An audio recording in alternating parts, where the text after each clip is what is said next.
English in Brahmamurthy Mandal's ACS College, Narayangaon.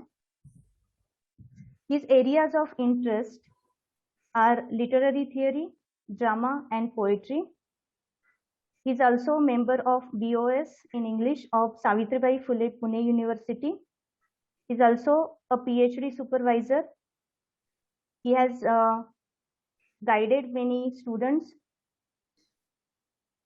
He has authored many books on criticism and literary theory, including the famous book An Introduction to Literary Theory and Criticism. Today, Dr. Anand Kulkarni will guide us on post-structuralism. Thank you. Over to you, Dr. Anand Kulkarni, sir. Okay.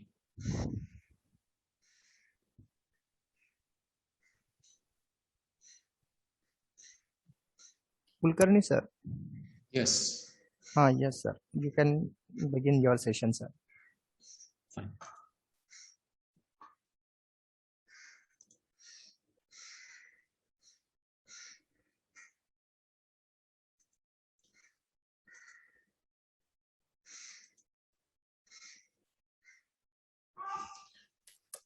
Okay. Good afternoon to all of you.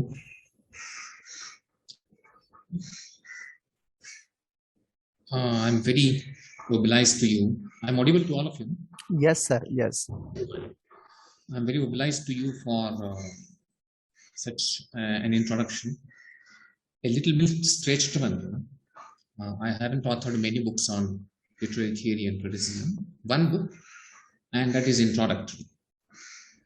And when you deal with such a hugely mammoth area called literary criticism and theory, you need to be very polite and docile.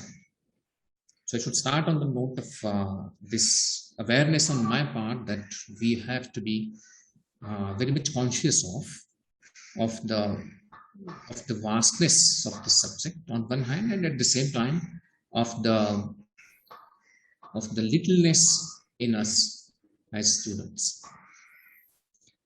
Post-structuralism, it's something like I can start sharing for some time. Yeah, sir. Yeah. There is a. Am I unable to share? Yes, sir. You are made co-host. Fine. This is how it looks, I think. It is visible. Yes, sir. Yes, yes. I'm not very friendly with this kind of things, you know. Sir, just click on the bowl shape like icon at the bottom of your screen so that it would zoom out. At the bottom of your screen, right, click there. It works prior to that, at the yes, right. It is visible. Yes, sir. Yes. There is something called post-structuralism. You can see the way it has been written. You know, post-structuralism is where structuralism is in uppercase and post is in lowercase. And that there is a question. In fact, there are two questions which are asked. One is where to post-posit structure. Sir, I'm sorry. I'm disturbing you, sir. Sir, your voice is echoing, sir.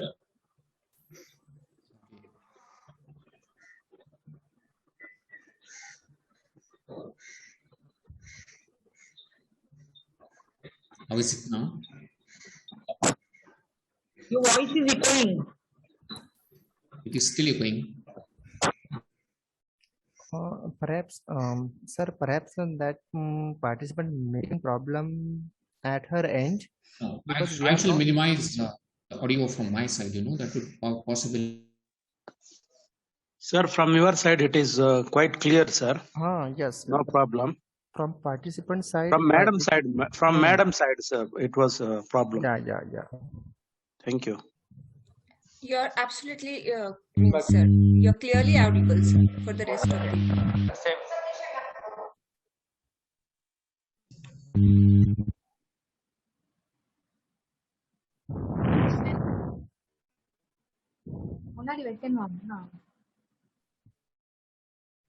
Shalini कुठे गेले पण sir कुठे आनंद sir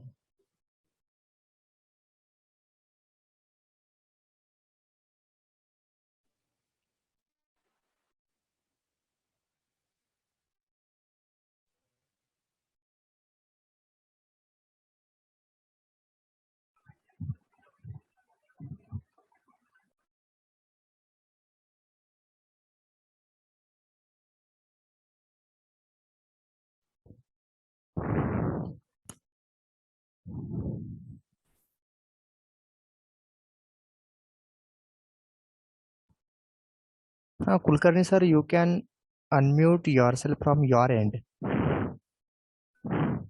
Your voice is quite clear, sir. Fine.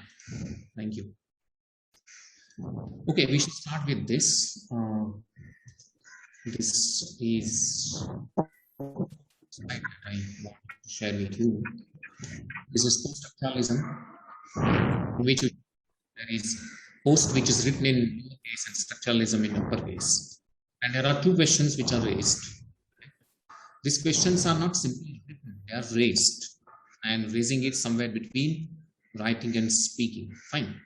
Where to post or pose it. Now the question is not about structuralism directly, it is about where to post it and where to posit it. In other words, we can say where to situate it and where to propose it. This is how we can understand at least the suggestions that these kinds of questions make. If there is any structure, what kind of, if there is any kind of structure, present whatsoever, how are we going to situate it and how are we going to propose it? By situatedness, I mean the grounding, the context in which it needs to be located. And the second one is proposition, which is more or less a kind of assertion, a statement that we often make, which is supposed to have its own essence, embryo-like essence. And next you have where to put in system. The second question is where to put in system if it works. So there are two terms that we have to understand. One is under the system. So what do we mean by structure? Is another question that we shall, of course, we do not have time enough, and this is clearly not the platform where we can go into the detailed discussion of structure and also of system. What I shall try to touch upon certain chords which go into the making of a thing called post-structuralism. You must have by now realized that I have started problematizing the very concept of, the very notion of, the very approach called post-structuralism. And this is how we can understand post-structuralism. You can understand post-structuralism by simply questioning it, not by trying to find out the answers for it. Now, this is how you have to start with, by raising doubts, by casting doubt against or on the mode called, the mode of thinking, the mode of reading. If you are aware with the post-structural issues, something called reading is there, a kind of activity, a practice which is intentionally undertaken in order to establish a particular mode of expression, a mode of assertion. That is what you mean. In short, we can say our negotiation with our understanding of post-structuralism should start with question. So the questioning mode is probably the best suitable mode, the best possible, available, optimum mode to understand the nuances that post-structuralism involves. Fine, that is why I started with problematizing it. I'm using this Foucauldian term, the term that Foucault used, problematization, in order to make you aware that the journey of any reader whatsoever is not that easy, in the sense that there is a heavy intellectualization, a sort of heavy theorization as well. And this is in order to reverse the given order of preference, the given order of privilege, the given order of structure, the given order of law, religion, politics, culture, society, and you name and it is there. So there is a decided intentional reversal of the given order. That is how post-structuralism has always negotiated with the assumptions, either in philosophy or in anthropology or in literature or in any other form of expression, to use a better word, discourse. So structure is there and structure can be problematized. That is what post-structuralism always does. And system is also there and system is also problematized, meaning thereby system is also questioned. Now, a very simple question that may come into your mind is it the case that post-structuralists were the first to raise the questions? No, they were not. They were not the first. The entire system of thinking, the entire system of thought reverberates with so many questions. You know. These are not the first posers of questions. They have not for the first time posed the questions. You know. What they have done is they have started problematizing, raising doubts about the common sense understandings of human life. And these common sense understandings can be very many different. You know. For example, there is a concept like meaning. I'll come to that later, but to make a passing reference for you to make it convenient, you know, we traditionally, conventionally, or even for that matter, for our common convenience, common use, you know, we understand that meaning is there in the text. That is something which is pre-decided, presupposed. This presupposition itself is challenged. And on the basis of what? On the basis that there is no basis. That is all. It appears very contradictory, but it is there. That we initiate our inquiry, we turn towards a literary work. I'm not using the word text now because that is what post-structural theorists have often done, especially Barthes has done it.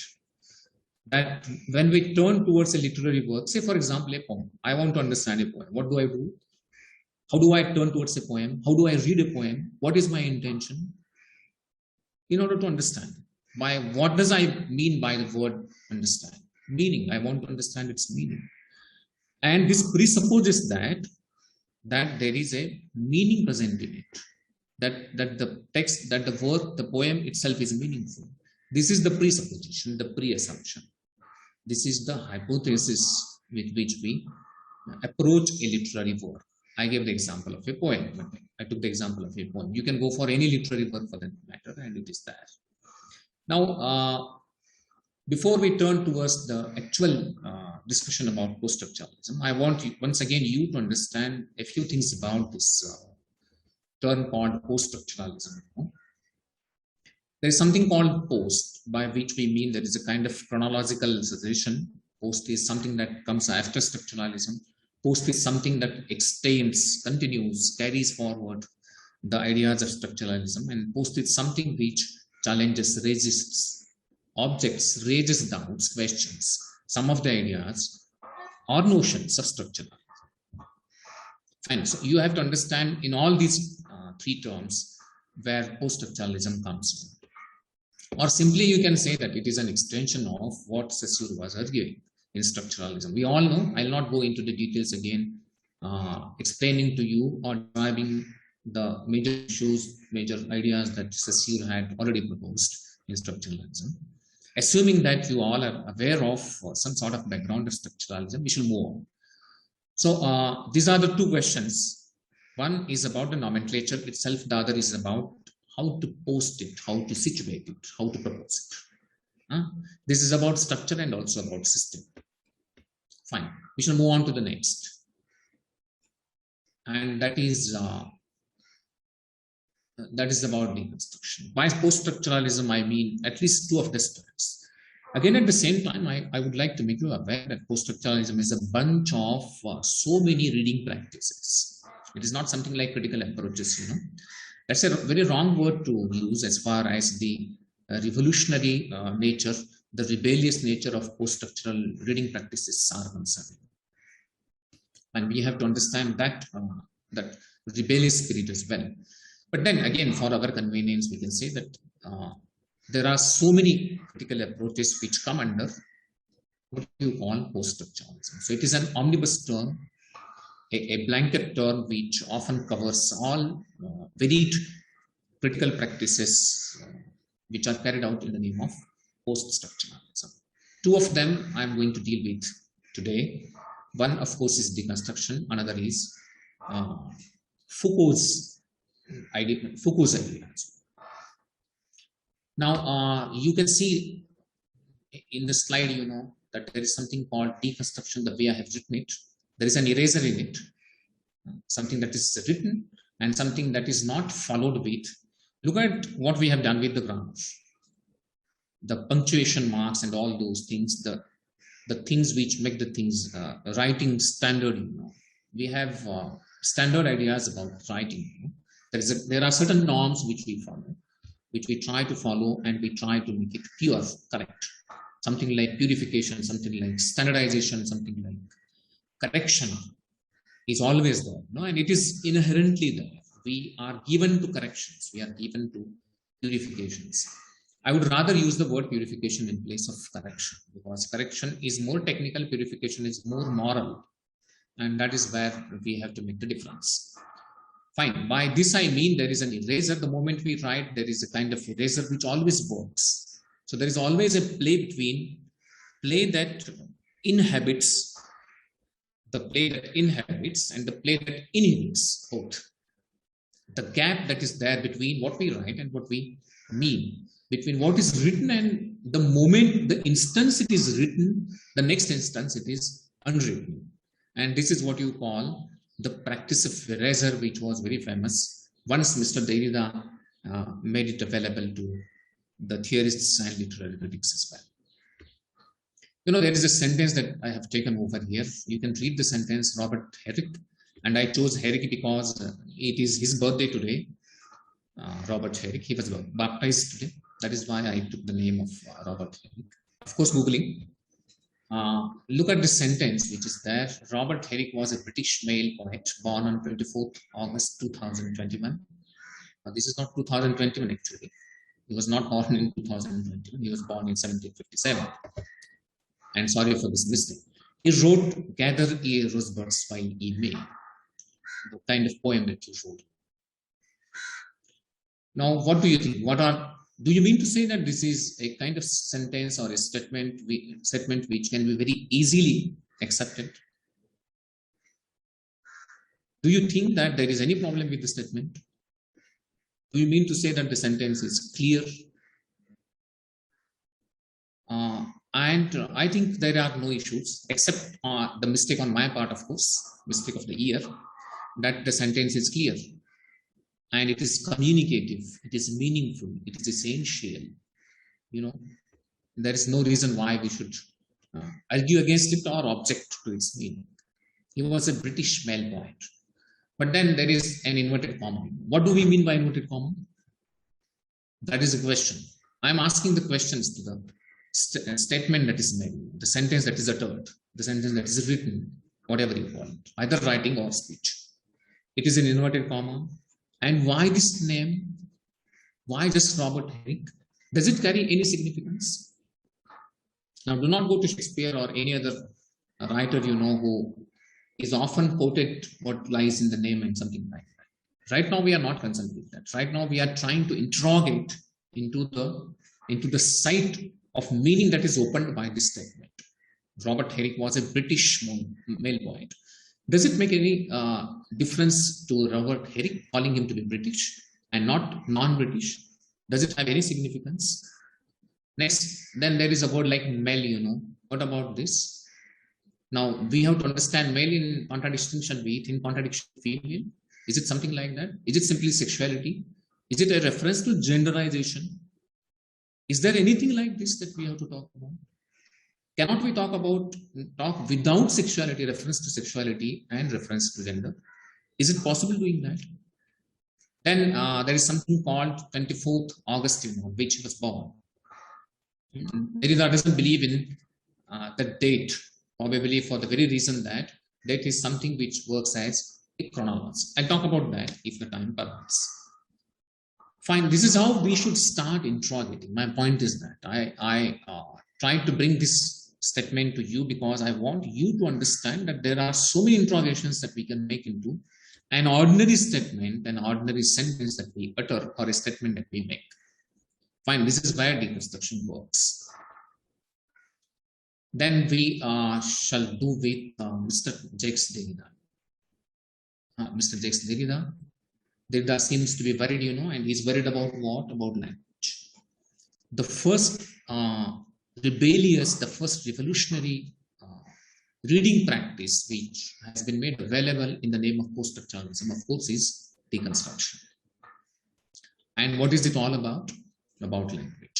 What is the common definition of language? What is the general understanding of language? What do you think?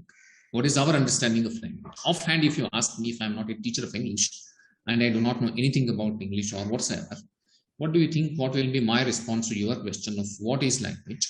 I would be giving a very simple, a very naive kind of, a very innocuous kind of answer, and it will be that language is a medium of expression, and there is nothing wrong about it.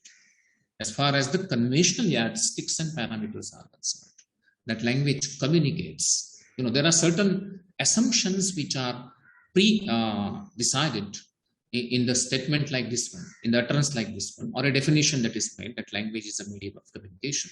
This definition presupposes that there are certain ideas like that language is meaningful, that language is communicative, that there is a direct relation of language with reality. Fine, three things are there. That language is meaningful, that language is communicative, and because it is communicative, it is meaningful, and that there is a direct relation between language and reality. Now, these three premises, which have been traditionally accepted and standardized to the extent of canonization, they have been canonized by now. That is how we understand language, have been challenged by the leader. Now, this challenge came up with the turn of the century, that is 20th century, not the 21st century. Philosophers turned towards language. This is something very huge. Philosophers were not bothered about language earlier, but then Ludwig Wittgenstein was perhaps the first, a philosopher of great merit and stature, for the first time turned his attention towards language. And the reasons were quite obvious. Before him, it was Mr. Friedrich Nietzsche, who for the first time did this. But then Nietzsche was more of a philosopher, and philosopher of power. I'll come to that when I shall discuss Foucault. But then Nietzsche was perhaps the first troublemaker as far as the conception of language is concerned, conception of language in philosophy. Wittgenstein also did that as far as philosophy is concerned, because they were more bothered about the medium that expresses reality rather than reality itself. I hope you understand. From Plato through Descartes, that is the Cartesian philosophy is concerned. As far as the Cartesian philosophy is concerned, you shall see that there has been an uninterrupted flow as far as the Cartesian philosophy is concerned, which has always believed that language expresses reality. And that Cartesian philosophy always focuses on or deals primarily with reality, not with the medium that takes us to reality. But then Nietzsche did this. Later on, Wittgenstein did this. Nietzsche and Wittgenstein, for the first time in their relevant historical periods, raised doubts about the utility, about the functionality, about the communicability of language. It was medium that the philosophers were bothered about. They were less bothered about reality. They were more bothered about language, the medium. On the other hand, the literary critics were least bothered about medium. They were more bothered about literary notions. We shall see. This I'm talking about the period when Matthew Arnold was writing, or somewhere towards the end of the Victorian period, beginning of the modern period. In the first half of the 20th century, you shall see that critics were more concerned with literature. It was only with the new critics and the practical critics and the Russian formalism that language was foregrounded and literature had to take a back seat afterwards. But till then, the study of literature was historical, the study of literature was sociological, and to some extent psychological as well. Fine, literature was concerned with the notions like aesthetics and beauty and expression and meaning and essence and all those things. Language was not something which is taken care of. And earlier it was philology, later on it became linguistics. I'm not going into the linguistics because that is not our concern right now, but that is how it went on. My point is that literary critics were least bothered about and philosophers were more concerned with language. This was very contradictory in fact, but then that was there. And then philosophers started raising doubts about the relation of language to reality. My point is that the relation of language to reality. They raised doubts against, they objected the very role of, the very nature of language, whether language is meaningful and whether language expresses reality. So they were less bothered about reality. Traditionally speaking, philosophers were more bothered about essence and reality. Should I use a Platonic word in the Platonic sense, of course, not in the Foucaultian sense, but in the Platonian sense? And it is this that the philosophers were not bothered about episteme, they were bothered about medium, language. For them, knowledge was less important. Language became more important because they found that language had its own problems. It was having its own inherent contradictions which needed to be overcome. Nietzsche for the first time did that, though on a very small scale. Afterwards, Wittgenstein also took up this idea, though Wittgenstein did not go into the serious details, profound details of interrogating into the nature of language. It was left to Derrida and some other, Barthes and Derrida and Foucault and Julia Kristeva and others also, the post-structural theorists. You can understand why philosophers took this notion of dealing with language, and which was carried forward by the philosophers who succeeded them, and not the literary critics. You have two of the literary critics which I shall name. One, of course, is Roman Jakobson, who was more concerned with language, but traditionally speaking, the structuralist. At the most, you can call him to be structuralist, not the post-structuralist, and not structuralist in the sense in which Saussure was, or any other, say, to an earlier phase of career, Barthes was. And another, of course, is Northrop Frye. Frye came out with an entirely different mode of interpreting literature. We all know. He wrote The Anatomy of Criticism, and it became a seminal book as far as the different reinterpretation, redefinition of literature is concerned. You have two other critics who were bothered about these two things. About literature. One was Amiche Brahms, who was more concerned with literature and less concerned with language, because he was more of a humanitarian, the humanist critic. The another one, of course, was Harold Bloom, though he bloomed towards the end of his career, but then earlier he was associated with Yale criticism, school of criticism. Afterwards, he severed himself and joined the conventional bandwagon of interpreting literature and criticism both. So you have this kind of very haphazard, chaotic picture as far as literary criticism or literary theory for that matter is concerned. You can call Frye to be a literary theorist, not in the established sense in which we usually use these days as far as the structuralist and post-structuralist theories are concerned. But he was a literary theorist in his own right, and he came out with a wonderfully exciting mode of interpreting literature. That is one thing that we have to take for granted.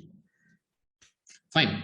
Throughout all this, you shall see, I'm referring to all these critics because I want you to understand that critics and literary theorists were least bothered about language. Philosophers were bothered about language. So literature could not hold its ground. That is obvious. That literature could not defend itself. That literature has always been apologetic. I hope you will agree with me that literature has always been apologetic. And right from Philip Sidney down to P.V. Shelley, and even in present period also, you shall see that literature writers have always to be apologetic, have to come forward in defense of how literature is useful. Actually, Foucault has pronounced to the world that literature is something which is more useful than anything else, even science. Fine. So coming back to the idea that philosophers took issue with language, the use of language, the nature of language, the function of language. And the very reason was that they were gravely doubtful about, seriously doubtful about the utility of language, that language could express reality. They did not believe in that. Then we all know Saussure came out with the revolutionary ideas about language, and I shall refer to two of the definitions, and then we shall move on. One is by Saussure. Saussure defined language as a system of signs. That is how he defined it, system of signs. So signs are there. A sign is a compact. It is an entity, a complex which comprises of two. It is a bifold complex in which you have a signifier and a signifier. If for our convenience, we can, though this is a very gross reduction, but for our convenience, that signifier is a word and signified is a meaning. So what kind of relation do you think should be there? Traditionally speaking, the relation has been the relation of reference. The relation is of reference, not of difference. Saussure came out with difference. Fine, we all know this. And Saussure believed that there is an element of arbitrariness, that the meaning is activated, meaning is not inherently there. and social convention is responsible for that, and all those things that he came out. He added two of the most important notions to the understanding of language, and one of them was, of course, value, another was signification. Value for him could be possible when something is within the system, and signification is possible only when the elements of the system differ from one another. Fine. So signification and value were the two, along with arbitrariness, important notions that he proposed. Now we shall move on to the definition of language bias disuse, and then what do you, Derrida. For Derrida, language is a chain of signifiers. Now signifier is lost, signifier is at the back seat. And the driving seat is taken over by the signifier. I think you can understand the huge change that was brought into by Derrida. Now, what were the reasons for this? One reason, of course, was that he raised doubts about the utility and usefulness of the functionality of language. That language does not express reality. The same thing with extent. It is quite often, and justifiably so, some of Derrida's critics have repeatedly raised this issue that Derrida was simply extending with extends ideas. And while you read the original text by Derrida, with the help of some of the guides that are provided, you will understand that there is some grain of truth in these kinds of criticisms. In spite of all that, Derrida was raising doubts, and he argued that language in no way a carrier of a communication of meaning. It is not a medium of communication. It is not fixed. It is not still. It does not express. That language is by nature fluctuating. It always expresses something which is not intended and does not express what is intended. So there is always a kind of reversal. This is because we go on prioritizing the things. Then he came out with the ideas of metaphysics of presence, that there is always a kind of binary between presence and absence and all those things. Assuming that you all know all these things, and I need not repeat them because that would be a kind of sheer repetition on your part. My concern is how Derrida looked upon language and literature, and how this has turned out to be post-structural. Does he extend Saussure's ideas? To an extent he does, because he appropriates, that is a Marxist term, but I should use it over here because that it suits. He appropriates the Saussurean term of sign, but then he is more concerned with signifier, less concerned with signifier. He's more concerned with words, he's more concerned with the actual utterances, he is more concerned with the lexical units, he's less concerned with the signifier, he's less concerned with the objects, less concerned with the meaning. That is it. He's not at all, even. You can go to that extreme, because he has always been an extremist as far as the theoretical propositions are concerned. So we shall see, against this backdrop of what we have discussed, what do you now think? What must have been the influences on our understanding of language and literature? How do we understand in the light of post-structuralism? Because I don't want to make an introductory introductory remarks about post-structuralism and all that, or to give you an account of how post-structuralism developed and all those things. That sort of information is always already available. My point is how far post-structuralism, and as one of the important offshoots of post-structuralism, deconstruction has contributed towards our change of our understanding of language and literature. Has there been a shift from the conventional literary conception, conventional linguistic conception? And what sort of shift is there? How do you and I now understand literature? Or to put it in a very ethical way, how should we? This is an ethical question, and probably any post-structuralist critic would never approve this kind of ethical question. But then let us investigate with this. How should we understand literature by now, in 21st century? Is there anything like the death of post-structuralism? Have we turned towards the end of theory? And it's not me. Most of the great practitioners of established practitioners of post-structuralism and theory have announced that theory is dead. So there is another bunch of critics and theorists who have come out with powerful interjections and powerful justifications of the utility and extension of theory. But then in 2021, when we are discussing post-structuralism, what do you think? What should be our understanding of literature and language in the light of post-structuralism? That I think should be our concern. That should be our concern. And this concern should start with these two questions. One is, what shall I do with language? Do I really do with language? What sort of, do we play with language or language plays with us? That is something we have to ask this. This turns out to be very contradictory, apparently very superficial kind of statement this is, but then it is not. It is not a superficial statement. Language plays with us and not that we play with language. It means that language controls us. And this kind of suspicion was first felt by and severely felt by Nietzsche. Nietzsche was perhaps the first philosopher who for the first time realized that he was playing at the hands of language.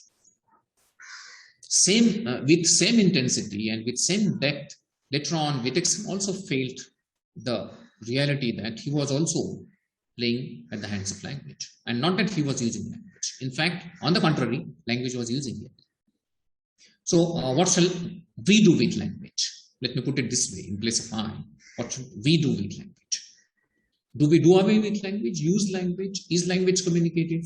And all those things, what kind of relation is there between language? These days we live in a high level technocratic world where we have so many electronic gadgets available, and where language has gone down to some of the symbolic texts.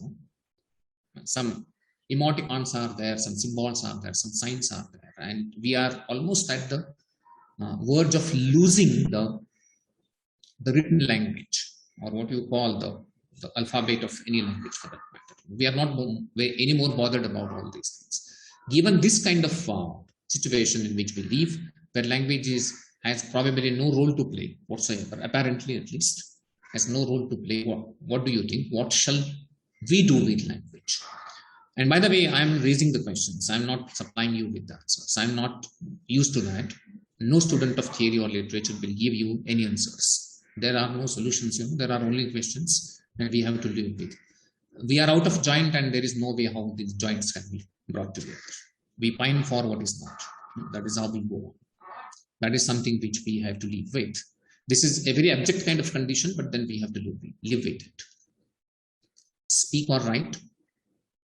And in both cases, Derrida objected Saussure on the very ground that Saussure granted privilege to speech in place of writing. That is, for him, writing was less important, almost not important. Speech was important. And what was the basis, the ground on which this difference was made by Saussure? The ground of presence.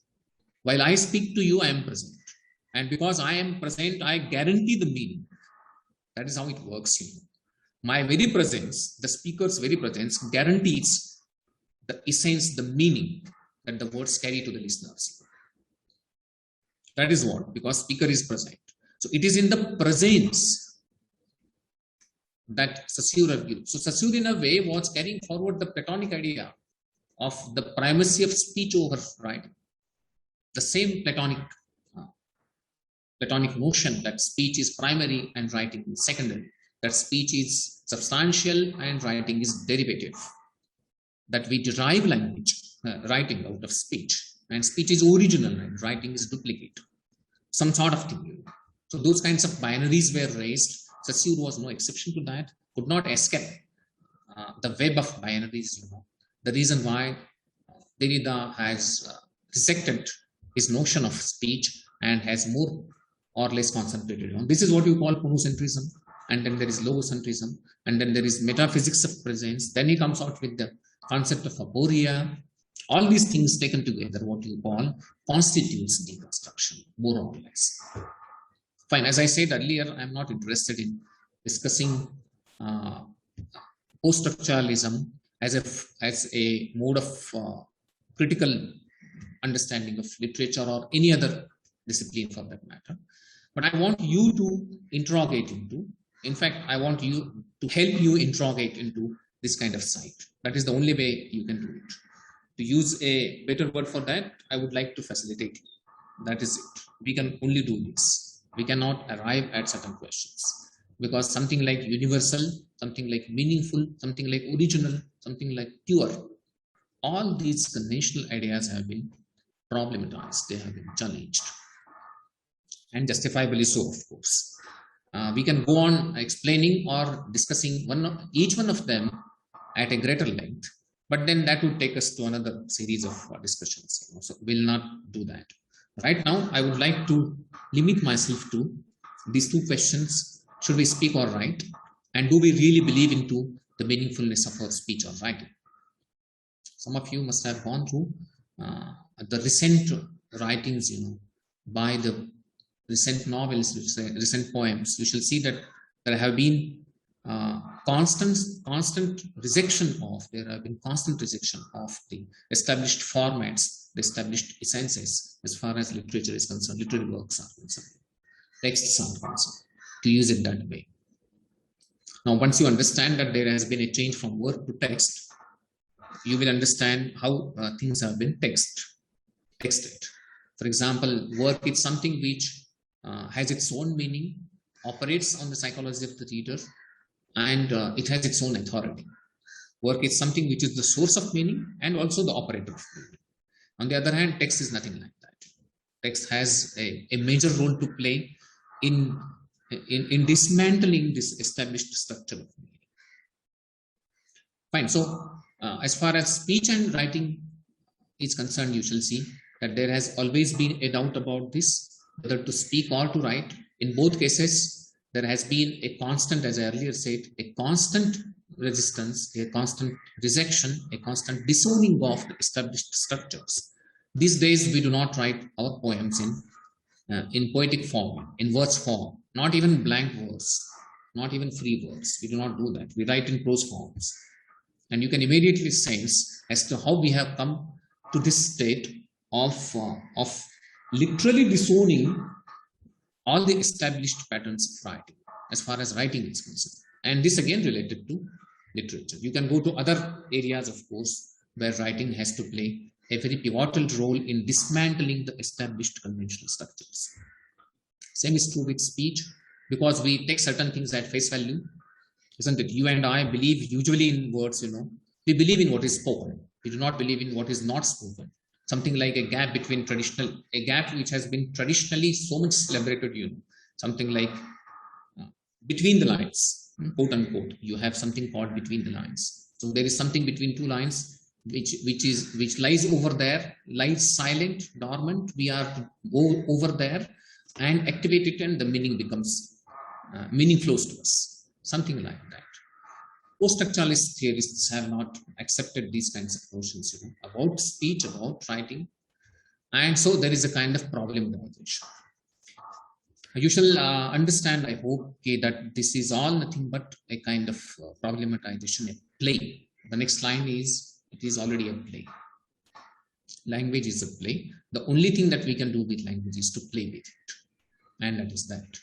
And many of us would probably raise a question as to then what you say, what I speak right now as an utterer. I utter words with the intention and with the presupposition that whatever I speak becomes communicable and understandable to the listeners, you people, isn't it? It is based on this conviction that we use language. But then the reality is that the language does not communicate the same things. There is every possibility that you, while listening to me, must be thinking against or for the issues that I am raising right now. That is where language dissipates. That is where language diverses. That is where language reverses. That is where language disorders, makes the things chaotic. And that language always does that. It is in that sense that it is a play. In another sense also it is a play. The sense that the signifier leads to another signifier, and what Gayatri Chakravarti Spivak termed it rightly, that it is a bottomless end, something which continues endlessly. Words carrying the meaning to another words and another set of words carrying the meaning to another set of words, and this goes on. And this goes on endlessly, and that it turns out to be only a play. Now, where does this lead us to then? This is absolutely nihilistic kind of thing. This is going to be truly nihilistic. A complete negation of the very survival of language and the very meaningfulness of language. How far this is going to be useful to us? I shall turn towards literature, and turning towards literature will help us that this has a certain important role to play in our understanding of literature. For example, how do you and I understand a poem, a play, a novel? A deconstructive reading of a play, a poem, a novel would probably make us aware of the intricacies, the contradictions, the inconsistencies which are prevalent in it. Not that deconstruction makes us aware of, or deconstruction is the reading practice which for the first time brings in certain questions into the text. No, there is nothing like exteriority. There is nothing exterior as far as deconstructive reading of a literary text is concerned.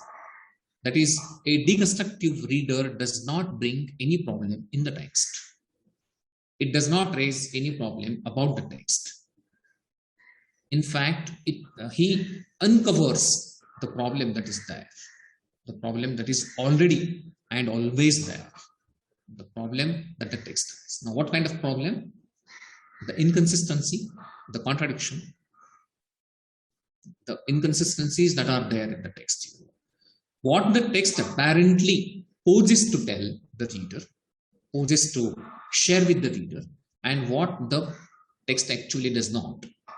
So there is always a kind of divorce between what is said and what is meant, isn't it? This divorce has always been taken care of by the writers and critics. Even in the medieval period also, there was a kind of awareness, though a faint awareness on the part of the writers and critics, that there is always a gap between what is said and what is intended.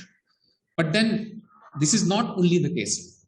With deconstructive reading, we become aware of the fact that the very established order of meaning, the very established pattern of expression is made topsy-turvy. It is reversed. The given order is reversed. And how this given order is reversed? By teasing out the inconsistencies, the contradictions, that are there already present in the text. So something not which is brought from outside. It is not a foreign element. It is the element of the text itself. And how this is so? Because of the language. Because language is so, and because literature is a linguistic construction, and because language is so fluid, so unfixed, so full of contradictions, so reversing, that it reverses the given order of meaning. This is what you mean by the Now, what does this amount to? This amounts to a very simple fact, that whatever is spoken is not believable. It amounts to a very simple fact like this. You read any play by Samuel Beckett, and you will understand what I am saying. Or any novel that he wrote. Earlier he wrote novels. Later on he wrote plays. A few poems that he wrote. You will understand what I am saying. That there is a decided intentional distrust in language. Beckett distrusted language. And he distrusted language because he did not believe in language, because he knew that language was inherently reversing its pattern of meaning. The index of information that language is supposed to have is the lowest when it comes into the actual use. In simple words, we can say when we speak, what we speak is not correctly and in the same spirit received by the listener. It is not the fault with the listener. It is the fault with, not the fault with the speaker as well. It is the fault with language itself. Any attempt to decode the message, that traditional communication metaphor that is very popular with all of us, that there is a sender and a receiver, and the message is sent and the message is received. There is no guarantee that the message is likely to be received with the same intention with which it was sent or it has been sent. So that is it. Language is a play, and we have to understand that. This suspiciousness, this raising doubts, this skepticism towards language has been the very basis on which deconstruction works as a reading practice, as far as literary works are concerned. So any one of you who is interested or would like to or has done anything of this sort, is likely to be rewarded with a different understanding of the text. The same text gives you a different understanding, probably a very contradictory understanding, an understanding which we have not even thought of, not considered. Fine, then we shall move on to, with this much, we shall move on to Mr. Foucault. Now, there are so many things that we have to know about Foucault. I think with Indians, Indians are more comfortable with Derrida, less with Foucault. And there are reasons obvious for that. At least you have something called deconstruction, a practice, a critical practice. Though Derrida did not want it to become a standard practice for critics and students and researchers to follow, but then it has turned out to be a sort of canonical practice, contradictory to the very belief that Mr. Derrida had. He did not want his deconstruction to become a very popular mode of interpretation, mode of understanding, but then it became. That is what language always does. Fine, but with Foucault, I think there are certain reservations. Either because Foucault is not directly concerned with literature and language, as Derrida is directly concerned with. Maybe because we have the practice of entering into contradictions, and we do not have the practice of entering into discourses. Discourse is not a word that I'm using from linguistics, I'm using it from Foucaultian point of view. So you have to make the difference between, the distinction between discourse in language and discourse in Foucaultian. So I should start with this, that Foucault is we are less comfortable with Foucault. That is it. We are less comfortable with Foucault for the very reason that Foucault deals with multiple areas, with multiple disciplines. If you ask me who is the most multidisciplinary, multitasked theorist among the post-structuralists, I would take the name of Foucault. And after Foucault, probably Deleuze, who follows him more or less in different sense of the term. But then Foucault probably comes as a very prominent practitioner of multidisciplinarity or interdisciplinarity, or even to that extent transdisciplinarity as well. Towards the end of his career, towards the end of his life, he wrote something like something about transdisciplinarity. Fine. So with this basic understanding that we are not comfortable with Foucault, that Foucault is more concerned with so many areas that you need to have a hugely and absolutely uncontrollable grip over so many areas, which is literally and physically impossible at the given instance of time. It's very difficult at the given moment that you become aware of and that you have a complete grip over so many areas and ideas. And that perhaps makes the huge compass of his notions and ideas unmasterable for any of the follower or for any of the student of Foucault. Fine. Foucault is against, there are a few things that I have written. Foucault is against global theorizing. So there is nothing like, you can have a local theorizing, you can have a local discourse, not a global discourse. By global discourse, Foucault means what? Something which is universally acceptable, something which is universally applicable, acceptable, both. Now, acceptable is something on the part is something which is concerned with reception. Applicable is something which is concerned with administration. And we have to understand the difference. But on both levels, he is against the application and utilization of this kind of discourse called global theorizing. Naturally, he is against globalization, against the technocrat bureaucracy that has emerged these days and which has become so much prominent in our life. Next is he's against totalizing analysis. The analysis that you have is usually totalizing, because we have, in our researches also, and even in our routine life, we are very conclusive, don't you think? We have this habit of concluding the things. That is why we always go on looking for the logic, looking for the order, looking for points. We are more bothered with points because we want to connect those points and we want a particular pattern to emerge before our eyes so that it becomes palpable to us. It becomes palatable to us. We want so many diverse notions to come together. That is why we have the idea called coherence, something called coherence, that there should be some sort of coherence, that there should be some sort of unity, some sort of order, some kind of focus, some kind of pointedness and something like that. Isn't it? This is how our research also, our teaching, our research, our understanding, even our usual common routine activities are also based on this. Our perception of the world and our perception of our life also, both the perception of the subject and the object, perception of the self and the other, is based so much on this idea of coherence, idea of reason, idea of logic. We want to be very logical. We want to be very pointed. We want to bring things to some sort of conclusion where understanding becomes possible. So we are more concerned with logic and order, and still, in addition to that, we are more concerned with understanding. We want to understand the things. And you know what does it mean to understand? To understand means to limit the operative compass of our brain, the operative compass of our mind, because our mind doesn't settle on a particular object.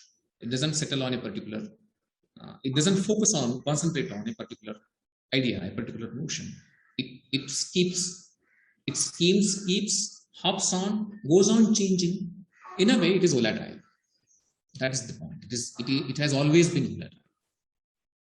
But then there is always an effort on our part to concentrate the things, to bring them to some kind of logic and order, so that a recognizable pattern would emerge out of it, and that the understanding becomes possible. Foucault is against that. That is what he means by against totalizing analysis. Analysis that we are interested in should be based on, I shall come to analysis later on, because I have so many things to talk about Foucault, probably the least talked about and the least interesting kind of theorist. Maybe because it's so repulsive, because it's in such a way a theorist who delegitimizes everything that comes at his hand. Every analysis, for that matter, as I said, comes to or emerges out of unity, emerges out of object, emerges out of point. That is where the analysis becomes totalizing. By totalizing, we mean bringing in order, bringing in reason, bringing in logic. Some sort of coherence is also there. But then our life is not like this. It is full of so many contradictions. Every time we believe something and something happens.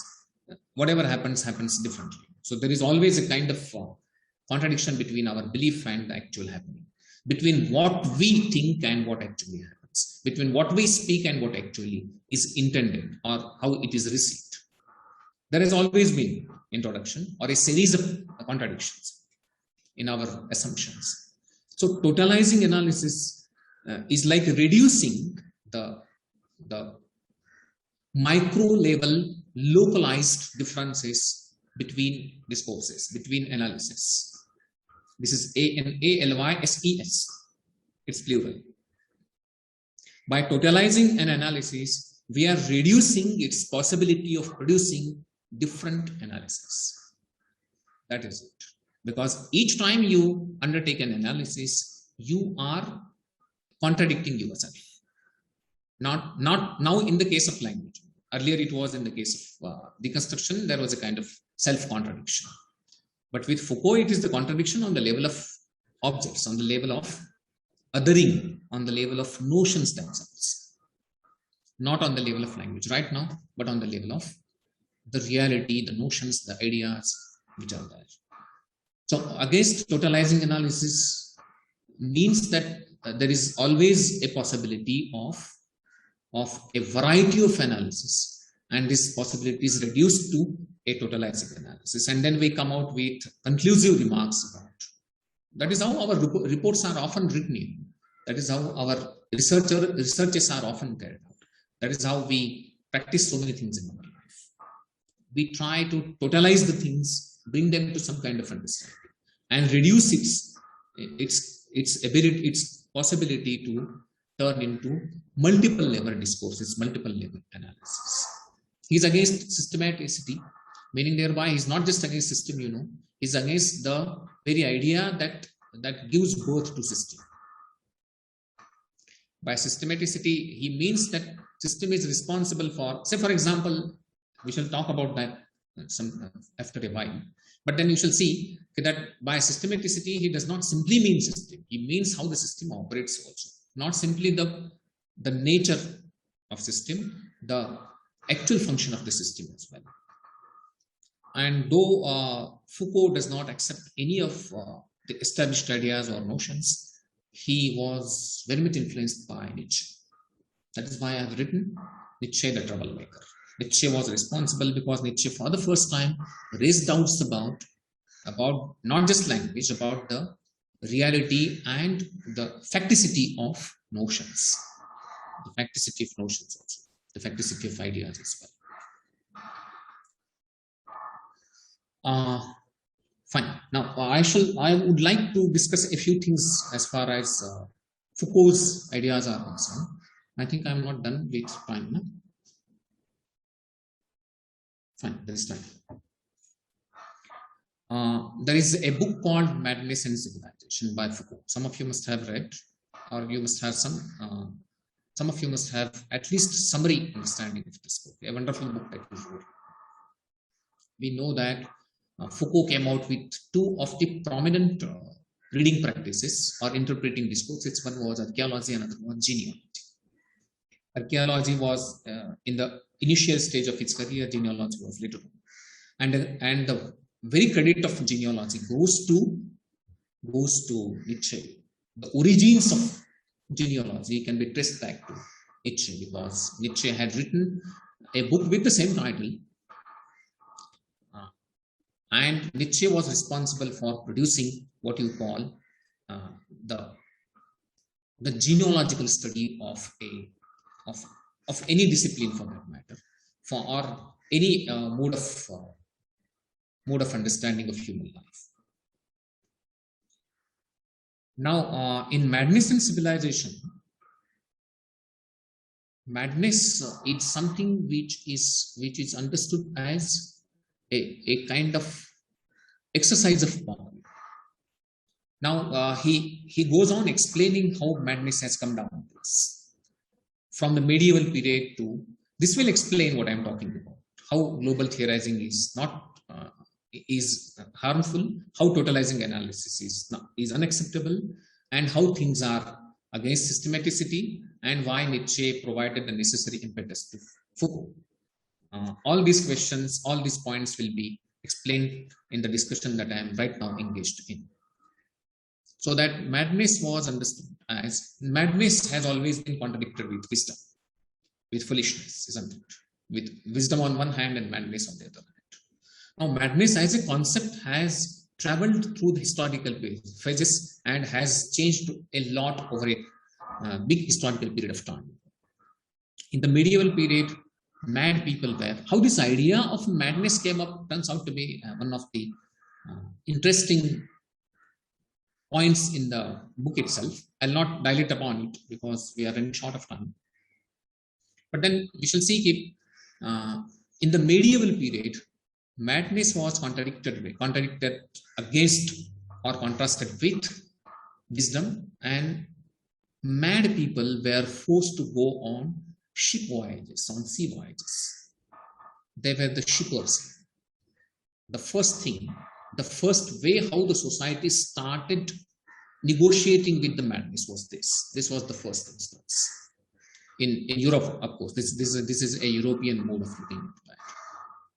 Before that, you all know that Foucault did not believe in the traditional historical interpretation. He did not believe in the historicization as well. He looked upon history as the present separated from past. I hope you understand this. By genealogy, I mean this. I skipped this point earlier. I was looking for that. Nietzsche, for the first time, separated past from present, and consequentially present from past. Once Present is separated from past. What happens is present remains, and present remains on its own. Then the present is delimitized. It is delegitimized. That is the legitimacy that it used to have. How far our life, our present is legitimate? The answer is because it is associated with our past. It is our past that makes our present legitimate, lawful, orderly, isn't it? United, coherent, whatever you call it. Integrated kind of thing. Our life is integrated, present is integrated because it is in some way or the other associated with, affiliated with past. But these associations were severed. Present was separated from the past, and present was taken on the anvil of introgation. That was done for the first time as far as genealogy is concerned by Nietzsche. Foucault appropriates this method of interrogation, traverses back into the past, tries to find out where the differences are in the past. He looks for differences. He does not look for symmetries. He does not look for resemblances. A traditional historian probably looks for major events, major figures, important events, and all those things. So there are always the pursuits after searches for the similarities and resemblances. With Foucault, it is not the case. Foucault looks for differences, and even minor, ordinary differences. And those differences make the analysis not totalizing, but the analysis which is local and micro, and an analysis in its own right. Fine. Then he proceeds into the present, and then again starts locating the differences in the present, and this way he delegitimizes present also. This is the practice, and for this very reason, Foucault is not credited with any established practice, any established mode of interpretation. Even for that matter, for our convenience, deconstruction can be established as a practice, and it is already now an established practice of reading.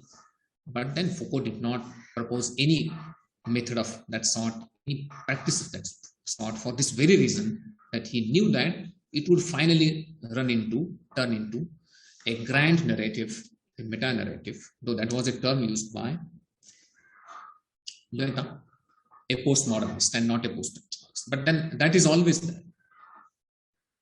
Fine. So in the medieval period, madness was concerned with sea voyages. Mad people were driven out of the house. They were driven out of the house, and they were forced to go on the sea voyages. So their life was limited to ships. And during the ships, they had to suffer a lot, even face deaths occasionally, and had to do a lot of labor work and all those things. But then in the 17th century, things started changing, because in the medieval period, pride was the sin. Pride, this is P-R-I-D-E. In the 17th century, towards the beginning of the 17th century, this pride was changed, substituted by something called sloth, S-L-O-T-H, laziness. So there was something like laziness, and there is a huge kind of unemployment on the part of the people. These were the two social evils, or what you call two social failures, to use Foucault's word, which were responsible for a kind of confinement from ships, an outer life, a life which was free from the bondages, the confinement, the large confinements were raised. That was somewhere towards the end of the 17th century, beginning of the 18th century. Confinement, mad people were confined. Earlier, they were driven out of the house. Now they were confined. So look at the change that is there. And this change was not because of the madness. The change was because of the social systems. The changes were because of the socio-cultural, political preferences, the failures which were there. And accordingly, the idea of madness was formulated and reformulated, formed and reformed. And it went on like that. Towards the end of the 18th century, towards the beginning of the 18th century, there were the rise of the asylums. Now, asylums were very important in the sense that asylums were meant for surveillance. Earlier, for mad people, there was not surveillance. There was punishment, and this punishment was physical. With rise of this new technique called surveillance, there was not going to be actual physical punishment, but then they were constantly kept under the surveillance. And that, I think, is true even today, and more true because Google watches us each time, keeps surveillance over us. How much it is related to our present life, perhaps, is you can imagine. That is how it goes on. This surveillance is associated with two ideas. One is judgment, and another is authority. That is, who is to be kept into the asylum is to be decided. Who helps? The doctors are there. The psychotherapy has emerged as a therapy. So reason comes in. The idea of the reason comes in. With science emerging, a reason becoming so rigorous and exercising its power over the individuals that the individuals are now named as mad, and that there are some therapeutic uses also. These therapeutic uses are important because it is based on them that somebody can be declared mad or somebody can be declared wise. Foucault refers to two very important, that is, at least I now recall two of them. One is Nietzsche. You all know Nietzsche had gone mad, and Artaud, who a French playwright, who also had gone mad, and that they were declared mad because of this reason. They did not believe in reason. So the balance between reason and unreason has always been challenged. Fine. We are towards the end of our presentation, I think. This much is there what in fact, I have so many things to ask about Foucault, but I think we are running out of time. The organizer. Yes, sir. We will have a short question answer session. I have. We turn towards the questions. I would like to bring a poem to a text of the poem to the participants. This is a poem by Ian Hamilton. Now you can read. Why should I read? You can also see it on the screen.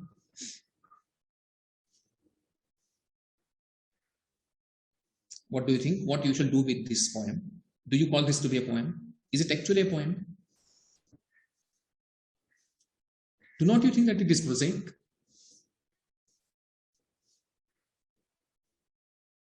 Do not you think that it reverses its own order?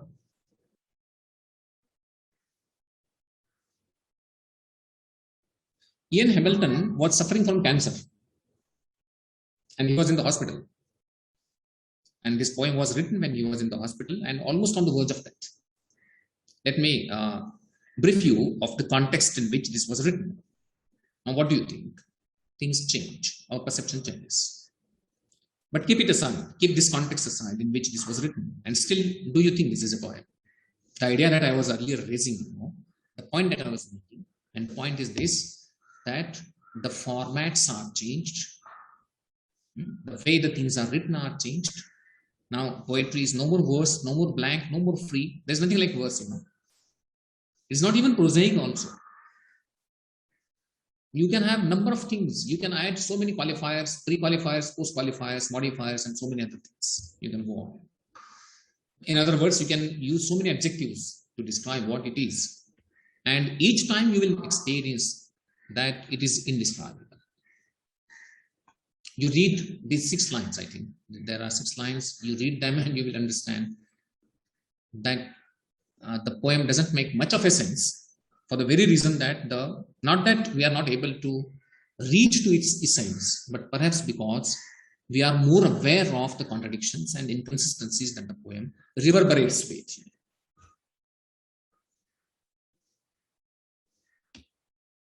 The last but one line, to breathe. This has a direct relation to the present situation in which we are living right now. But then breathing is something like freedom. And freedom is related with truth, with existence. So you can have so many ancillary associations of this poem. Anyway, I wanted to make a deconstructive reading of this poem, but then I think we are running short of time. So I must stop. Fine? Mr. Coordinator? Yes, sir. Can we have one or two questions? Can we have some questions, sir? Of course. Okay. There is a question from a participant named Vandita Gautam from Delhi University, and she writes, Derrida talks about trace and supplementarity, the need for alternate ways of understanding and interpreting. What makes you say that language is redundant in today's technologic society? Do you think language is becoming more kitsch and pop? Could your interpretation be a reversal to and nostalgia for structuralism? Yes, please comment. I didn't say that it is redundant in the first place. I was simply problematizing. That is it. Secondly, I don't have any nostalgia for that. Because on personal level, I have come to a stage where I have lived through, so I don't have any issue whatsoever as far as its nostalgia is concerned. There must be some kind of intellectual nostalgia, quite possible, but that is always there, that lingers.